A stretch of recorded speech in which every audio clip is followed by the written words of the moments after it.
जय शिवराय मंडळी. श्रीमान रायगडच्या दुसऱ्या भागात तुमचे स्वागत.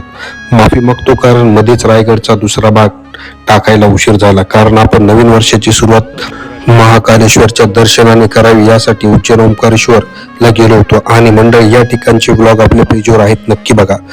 तर मंडळी, श्रीमान रायगडच्या पहिल्या भागात आपण नाणे दरवाजापासून प्रवेश केला आणि रायगडच्या महाद्वारापर्यंत आलो होतो. खरं तर मंडळी, रायगडचा पहिला दरवाजा चित्त दरवाजापासून महाद्वारापर्यंत सुमारे 1400 ते 1500 पायऱ्या आहेत आणि या पायऱ्यांचा चांगल्या असल्या कारणाने वर चढायला त्रास होत नाही. आणि आपल्याला त्रास असेल तर रोपवेची सुद्धा सुविधा आहे. आपल्या शिवरायांच्या राज्याभिषेकाचा एकमेव साक्षीदार म्हणजे हा रायगड आजही त्याच दिमाखात उभा आहे. महाद्वारापर्यंतचा सगळा प्रवास आपल्या पहिल्या भागात आहे, तर आपल्या पेजवर पहिला भाग आहे, नक्की बघा. तर आपण आता दुसऱ्या भागात सुरू करत आहेत. महाद्वाराच्या पुढे